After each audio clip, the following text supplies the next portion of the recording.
Hello, everybody. Good to be with you. So this video really is to help you confront something that I call spiritual guilt. And what I mean by spiritual guilt is it's that little voice in your head that's constantly saying, you're not doing this enough, you're not doing this right, you should be doing more, you should be reading more, you should be meditating more, you should be concentrating more, you should be going to sun more, whatever it is. You should be doing more and you should be doing better.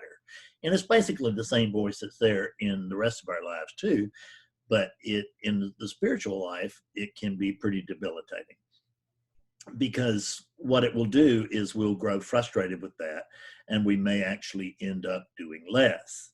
So, and that would just, either way, it's just conditioning.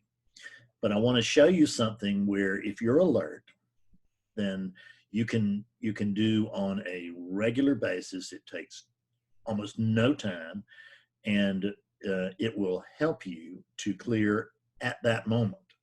And collectively, I'm going to have an effect there too, but I don't really like to give practices for collectively for duration's sake. I like to do it for what's going to help you right now. So that's what we're going to really approach here. So it's just noticing what you really are. Like cutting through all the noise and all the disturbances and the coronavirus and the bills and everything else. And you can do so without any real trouble. So we'll do an experiential thing together first, and then after we do the experiential thing, then I'll show you the quick thing that you can do during the day. So let's just close our eyes. Let's get comfortable. If the body wants to get comfortable, if it doesn't, it can stay tense as a rod, whatever it wants to do.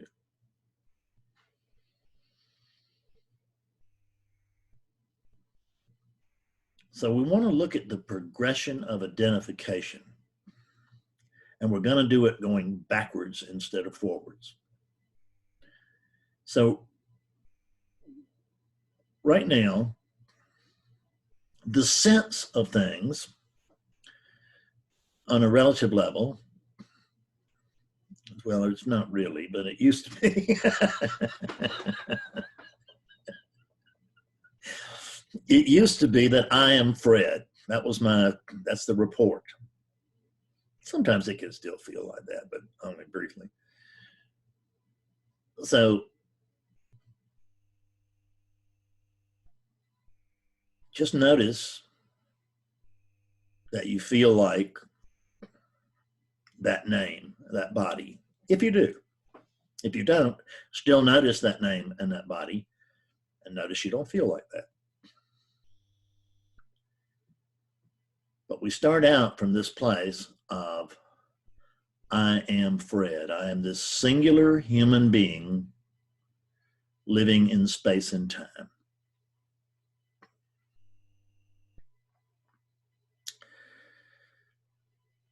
Now, let's go back a step. And the next step is really the witness state. And now, instead of being a Fred, I am a removed, detached witness. And I am witnessing Fred. I am witnessing Fred, the unit, as it goes through its movie, but it feels more like my movie than its movie, right? It's still my movie, but there's some part of me that's detached and able to watch my movie as I go through my movie. But there's still an I present. It's less demanding, less central. Because that's what we're looking at, is that when we look at that first stage, I am Fred, there's very much a center there. Because everything in the world points to the fact that you are the center of everything. And It's not even vain, it's just the way that vision and even hearing, our senses present things, is that we are in the center. So as I am Fred, I am a center. I am the witness of Fred. That is quite a bit more detached. And I notice that there'll be less suffering there. It can still be joy, but there'll be less suffering. But there'll still be suffering. So notice the witness state. And then let's go back a step. Now what I'm stating is I am. I'm no longer stating that I am a Fred or I am a witness to Fred. I'm just stating I am. Feel that. This would be what they call the much ballyhooed I am state.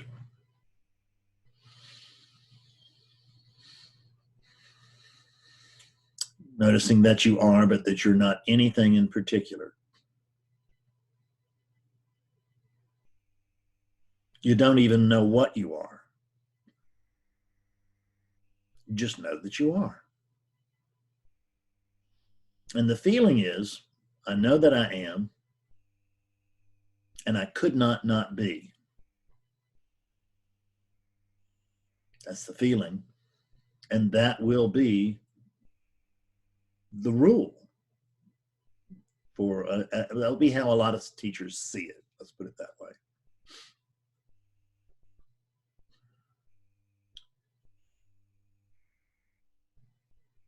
So I am.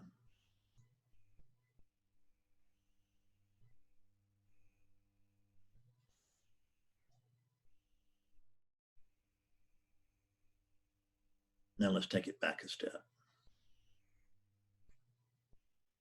In order to see this clearly, you're going to have to do it for yourself. Even if you've done it before with me, do it again with me, right here, right now, because this is what counts. Whatever it is I'm talking to, I'd like for you to make an observation and tell me which is more true for you. Is it more true for you to report to me, I am, which you just did? Or is it more truthful for you to tell me there's a sense of being? Which feels more true?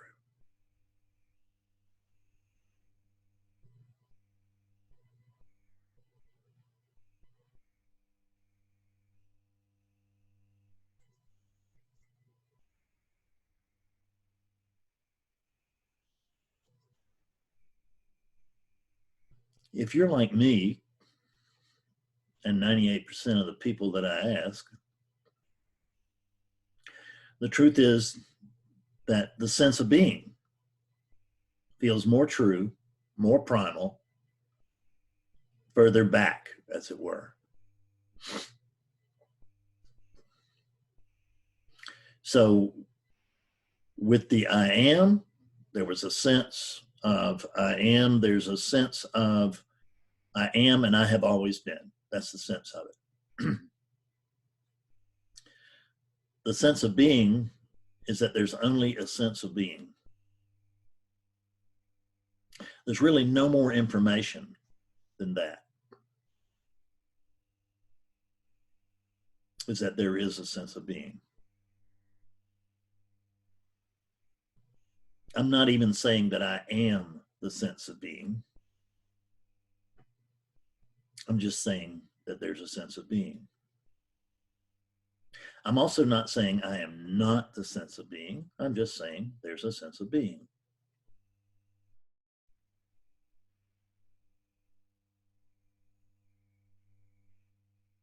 So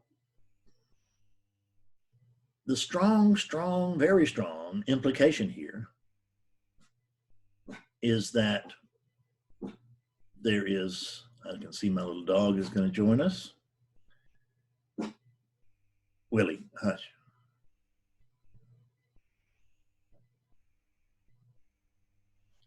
Let's go back to I am.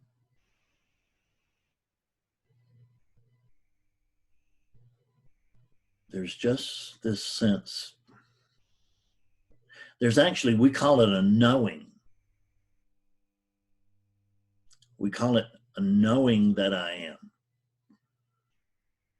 And I understand that it's not untrue. It's not unskillful. It may just not be as true as it could be. I am here. I have always been here. I could not be here. That's the feeling.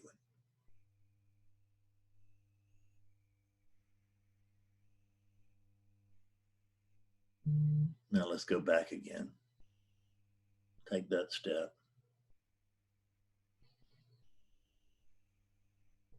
Check to see which is more primal,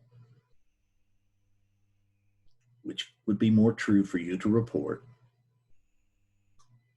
I am, or there's a sense of being.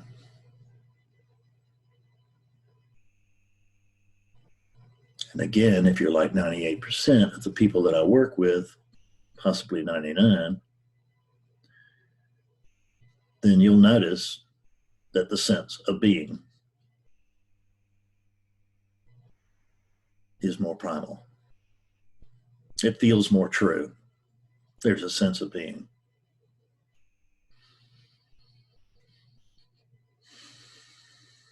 There's not a sense of being anything.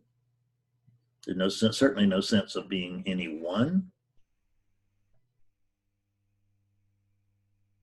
There's not a sense of being anywhere.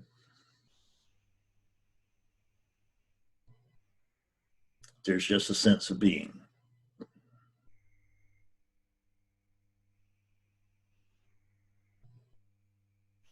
Now notice that the sense of being is not a statement that you are. It's not the statement I am. And it's not the statement I am not. It is simply a statement, straightforward, no other information. There is a sense of being. But let's notice the language here and the feeling. You can check your own body, check your own feelings right now, own body, so to speak.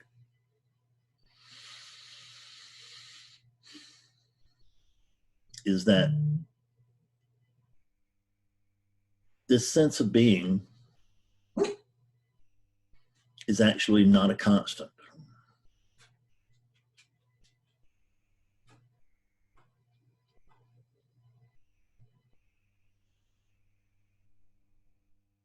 The sense of being feels like it's a constant, just like I am does. It feels like there's a sense of being, and it could not exist. But there's no statement that the sense of being is mine. There's just a sense of being. There's a very strong implication that there is something somewhere, somehow,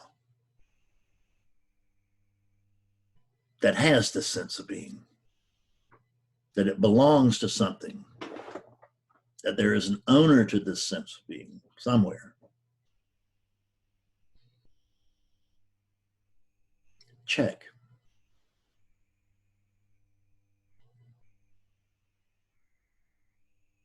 See if you can find an owner to the sense of being. When I say sense of being, I'm meaning this present sense of existence. It's nothing exotic, and it's not about going to a higher level of awareness. There is no higher level of awareness than the one you had when you started out. That's the highest level of awareness that there is, because there's only one level, because there's only one awareness. Within that single level of awareness, there can be infinite gradations of clarity.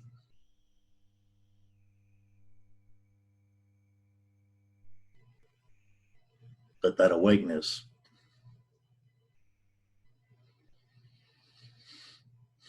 is neither higher nor lower. Equality is the rule of the day.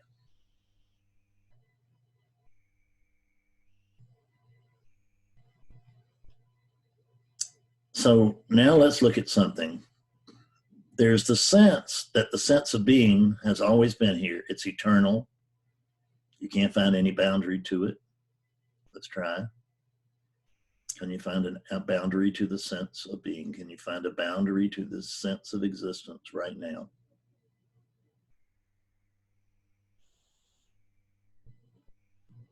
If you think it stops at the edge of your body, you're wrong. You don't have a body.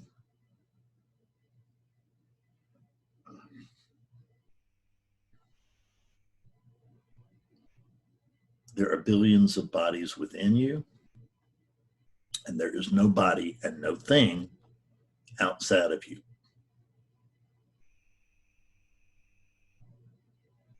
There is no inside or outside to the sense of being.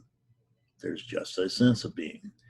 And let's notice that the sense of being is not a statement about the truth of being. It's not saying, I am. Nor is it saying, I am not.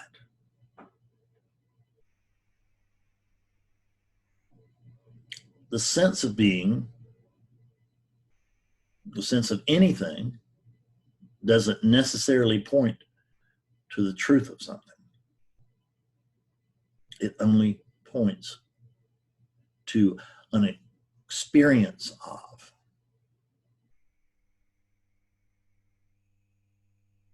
An experience doesn't mean it's true. Look at the I am. Look at the I am Fred. Look at the witness. All of those feel true, but they aren't. It's a sense of truth. As we go back and back, we start to move beyond the sense of truth to the truth.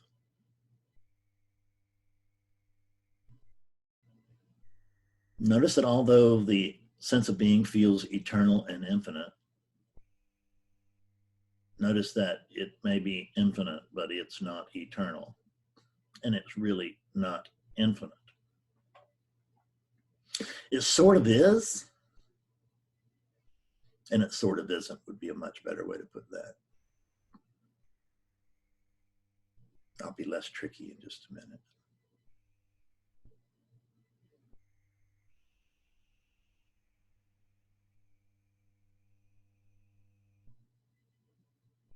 There's a sense of a Fred here. There's the sense of a witness to a Fred here. There's the sense purely that I am. And there is the sense of being. The first three are not true because we can go beyond them right here. But how about that sense of being?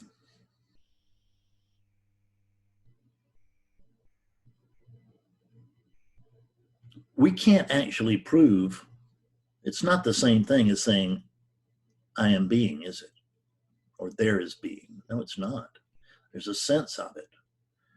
There's a feeling of it. There's an experience of it. But look at virtual reality. There's an experience of a whole different world, different colors, different shapes, different people, whatever they want to make you feel like you're in. That's an experience, but it's not the same thing as the truth. Because you may think you're out there fighting aliens, but I can just see a fool on the couch moving his arms around.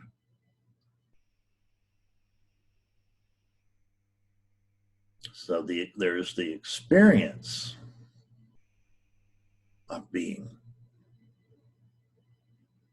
That still does not point to the truth. Or it may, but it doesn't have to. I mean, I even suspect that I am, but I can't prove it.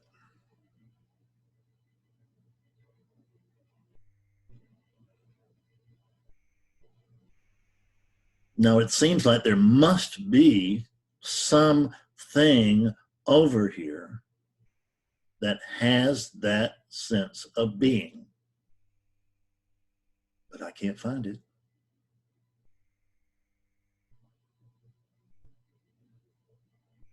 Can you?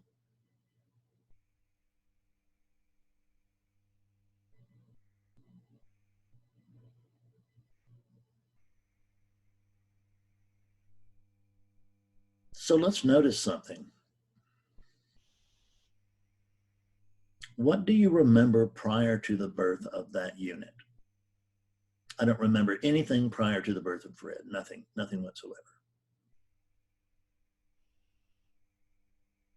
I can't confidently predict that there will be, quote, an afterlife for Fred, except for I can confidently present that there won't be, because there's no Fred that's incarnated yet.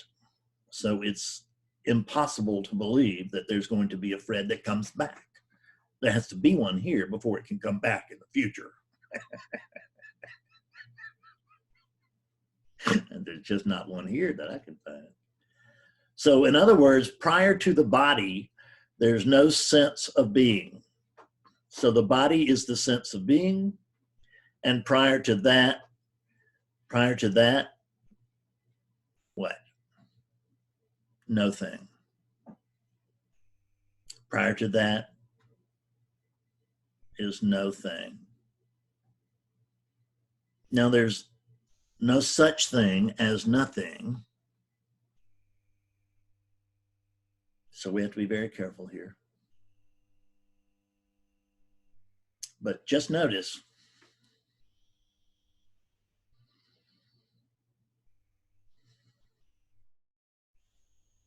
that when we talk like this, there's a feeling. I like to say that it's a membrane that we brush against. There's bleed through. I can't explain it. I can't point to it. I can't tell you about it.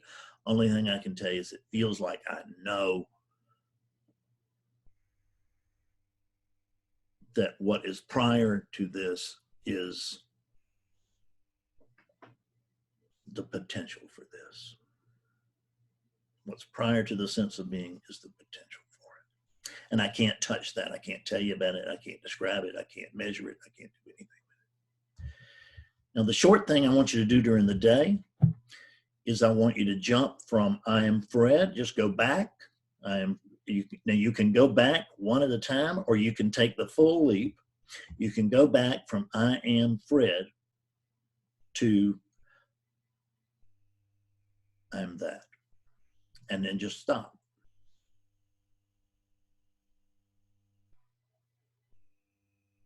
And whatever's going on when you stop,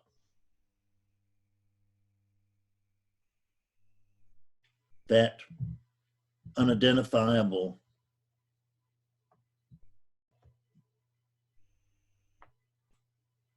I can't go any further. That's what you are. You can jump from who you think you are to who you are in seconds. Do it for 30 seconds, do it for 10 seconds, do it for 10 minutes. It makes no difference. You can't stay on it for 10 minutes. You'll have to come back and back and back because there's nothing to stay on.